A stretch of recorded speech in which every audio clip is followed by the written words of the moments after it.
ताबूत के पास जो जो डेलीगेशन जा रहा था, जो जो मुल्क का डेलीगेशन अलग अलग जा रहा था, तो उनके लिए अलग अलग आयतें पढ़ी गई। वो आयतें कौन सी हैं मैं आपको बड़ी रिसर्च करके, हमने जो रिसर्च और वेरीफाइड हैं वही आपको मैं बताऊंगा। हैं तो बहुत ज़्यादा हैं, 30 से ज़्यादा ममालिक के लिए वो पढ़ी गई थी, लेकिन जो वेरीफाइड हैं, जो हमारे सामने आई, वो मैं आपको बता देता हूँ। और इतना भी बता दूँ कि ये लोग कह रहे हैं रैंडमली ये आयतें पढ़ी गई थी। ये रैंडमली नहीं पढ़ी गई थी, बल्कि डेलिबरेटली सिलेक्टेड आयतें थी ये, यानी हर मुल्क के को एक मैसेज दिया गया था। और सऊदी अरब के लिए अलग मैसेज था और पाकिस्तान के लिए अलग था। वो क्या था, यानी इनको ने जवाब दिया बेसिकली। वो आयतें कौन सी थी, किस मुल्क के लिए थी, बड़ी इंटरेस्टिंग है। उनमें एक कुरान में से ही मैसेज दिया गया है, तो वो आपको बताते हैं। सऊदी अरब का जब डेलीगेशन आता है ना, तो उस वक्त कुरान से जो आयत पढ़ी गई, सुनाई गई, वो सूरह अल इमरान जो है वो कुरान से आयत पढ़ी। मैं इनके तर्जमे एज इट इज़ नहीं करूँगा, मफहूम बताऊँगा आपको। इसका मफहूम कुछ यूँ है कि दोनों लश्करों में एक निशानी थी, एक अल्लाह की राह में और दूसरा काफिर, यानी अल्लाह जिसे चाहे मदद करता। इसमें एक मैसेज दिया गया सऊदी अरब को जब उनका डेलीगेशन आया, कि उनको याद करवाया गया ग़ज़वा बदर, कि याद है तुम्हें याद रहे कि तुमने अमेरिका को अपनी ज़मीन दी थी। जब तुर्की का डेलीगेशन आता है तो अल निसा कुरान की आयत पढ़ी जाती है और वो उनको सुनाई जाती है, जिसका मफहूम कुछ यूँ है दोस्तों कि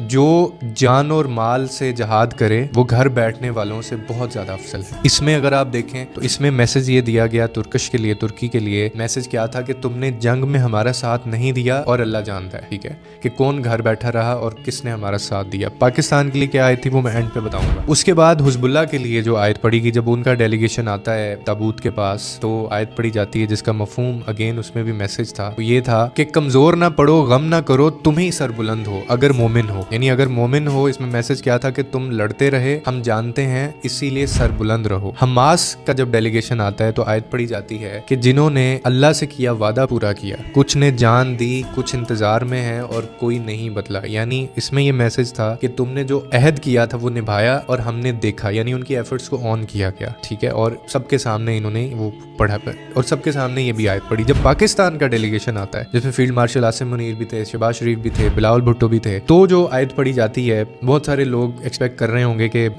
इनके लिए भी कोई ऐसी मुनाफकत वाली वो कर देते, लेकिन क्योंकि मीडिएशन का जो रोल था हमारा, और इनके आने पे जो आयत पड़ी जिसका मफहूम कुछ यूँ था कि ए रब मुझे इज्जत से दाखिल कर और इज्जत से निकाल और अपनी तरफ से मददगार ताकत दे। यानी इसमें जो मैसेज दिया गया इनडायरेक्टली वो ये था पाकिस्तान को, उन्होंने ये कहा कि तुम हमारे ब्रदरली कंट्री हो, सीज फायर की एफर्ट्स उन्होंने सराही, और यही इनडायरेक्टली मैसेज था कि हम तुम इज्जत से आए हो और इज्जत से ही जाओगे, ठीक है, जो कि ये हमारे लिए थी। अच्छा, उसके बाद इंडिया के लिए जो आयत पढ़ी गई वो भी बड़ी इंटरेस्टिंग है।